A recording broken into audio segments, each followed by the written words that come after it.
और सीधे चलते हैं आम आदमी पार्टी के ऑफिस में। वहां पर हमारे साथ अब जुड़ गए हैं अवध ओझा, यूपीएससी कोच हैं और नेता हैं आम आदमी पार्टी के। ओझा सर, सवाल ये है कि गमछा डाले हुए ओझा सर अब आम आदमी पार्टी की टोपी पहनेंगे, तो इतनी सारी पार्टियां थी, आम आदमी पार्टी क्यों? जी मैम, बिल्कुल। जिस पार्टी ने एजुकेशन की इतनी बड़ी अलख जगा दी कि दिल्ली को एजुकेशनल लेबोरेटरी बना दिया कि विदेशियों को भी तारीफ करनी पड़ी, पहली चीज़। और दूसरी चीज़, जितना इतना ससम्मान और प्रेम का निमंत्रण दिया, और वो भी इस आधार पे दिया कि हम चाहते हैं कि हमारी जो शिक्षा की विकास धारा है उसमें आप हमारे सहयोगी बने, तो फिर तो इधर आना ही था। ओझा सर हमारे साथ यहाँ पे स्टूडियो में हैं आशुतोष और हर्षवर्धन त्रिपाठी, वो भी आपसे सवाल पूछेंगे। आशुतोष जी। ओझा जी, भारतीय जनता पार्टी क्यों नहीं ज्वाइन किया आपने? आम आदमी पार्टी के बारे में पिछले दिनों जो खबरें हैं वो कोई बहुत अच्छी खबरें तो है नहीं। उनके नेता लगातार जेल में गए, 1.5 साल जेल में रहे। आपको मन में कभी सवाल नहीं पड़ा हुआ कि हो सकता है भ्रष्टाचार के आरोप हैं, वो गंभीर आरोप हो, संगीन आरोप हो? सर, जेल में तो नेल्सन मंडेला भी रहे, महात्मा गांधी भी रहे, और बड़े बड़े नेता रहे। पूरी हिस्ट्री जो भरी पड़ी है वो नेताओं के जेल जाने की हिस्ट्री भरी पड़ी है। तो जेल जाना मेरे ख्याल से ऐसा थोड़ी है कि जब तक जुडिशरी इस बात को निश्चित नहीं करती कि आदमी सही है या गलत है, तब तक तो हम उससे कुछ मान ही नहीं सकते। पर उनके खिलाफ, उन नेताओं के खिलाफ भ्रष्टाचार के आरोप नहीं थे, देशद्रोह के आरोप थे, सेडिशन के आरोप थे, अंग्रेजों से लड़ने के आरोप थे।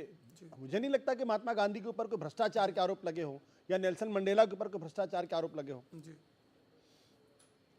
जी सर, आरोप लगाना तो आरोप तो कोई किसी पे भी लगा सकता है सर। आज की दुनिया में आप आरोप अगर लगाना चाहें तो आप किसी के ऊपर भी लगा सकते हैं, लेकिन क्या जुडिशरी उस आरोप को मानती है? क्या जुडिशरी ने उसके पक्ष में निर्णय दिया है? किसी भी, ये तो लॉ कहता है कि जब तक कोई व्यक्ति कानूनी तौर पर घोषित नहीं किया जाता कि इसने अपराध किया है, तो उसे आप कानून के रूप में भी नहीं मान सकते। जी ओझा सर, सवाल है, शिक्षक थे आप जी, अब नेता बन गए, जी मैम।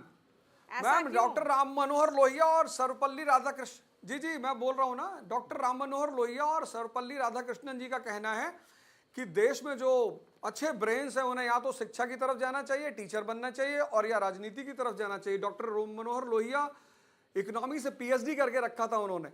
और सबसे बड़ा एग्जाम्पल डॉक्टर BR अम्बेडकर, कितने सारे ऑप्शंस थे उनके पास। यूरोप में ऑप्शंस थे, इंग्लैंड में ऑप्शन था, यूनाइटेड स्टेट्स ऑफ अमेरिका में ऑप्शंस था, पर उन्हें लगा कि नहीं, शायद हमारे देश के लोगों को मेरी ज्यादा जरूरत है, तो वो भारत आया और भारत की राजनीति में उन्होंने हिस्सा लिया। ओझा सर, ये बताएं आप कि जब चुनाव में कैंपेन करेंगे और अभी क्योंकि भाजपा बहुत सारे आरोप लगा रही है आम आदमी पार्टी पर, आम आदमी पार्टी अपना रिपोर्ट कार्ड लेकर जनता के पास जाएगी, तो कौन सा इशू आपके लिए प्राइमरी होगा? कौन सा चुनावी मुद्दा आपको लगता है वोट कैचर हो सकता है, जिसमें सिंसियरिटी भी दिखे? मैडम, मेरे लिए सबसे बड़ा मुद्दा होगा एजुकेशन। आज मैं कई सारे स्कूलों में गया, गवर्नमेंट स्कूलों में गया, और मैंने पहली बार लड़कों को बहुत अच्छे अच्छे सवाल करते हुए सुने हैं। तो मेरे लिए सबसे बड़ा मुद्दा होगा एजुकेशन। और यूपीएससी के बच्चों को कौन पढ़ाएगा अब? जी, मैं ही पढ़ाऊंगा। 4 AM से 6 AM तक क्लास चलेगी। वो मैंने पहले भी कर रखा था, अब भी जारी रखूंगा। तो आपने बता दिया उन लोगों को कि आप मतलब बता दिया था जब आपने प्लान मैंने किया कल था ये शाम को, ट्रांजिशन? कल रात 8 बजे मेरी क्लास थी। जी नहीं, जब मैम कभी कभी परिस्थितिवश डिसीजन लेने पड़ते हैं। चलिए ओझा सर, आखिरी सवाल, आप चुनाव भी लड़ेंगे? जी आपने हाँ मैडम, बोला? मैं तो कैप्टन अगर मुझसे कहेगा कि भाई बॉलिंग करनी है तो मैडम बॉलिंग करेंगे। अगर वो कहेगा कि भाई आपको विकेट कीपिंग करनी है तो मैं विकेट कीपिंग करूंगा। बोल गए वैसे। डिसिप्लिन पार्टी और स्कूल में बहुत इंपॉर्टेंट होता है मैम, तो पार्टी जैसा बोलेगी मैं वैसा ही करूंगा। चलिए ओझा सर, आपको बहुत बहुत शुभकामनाएं, ऑल द बेस्ट।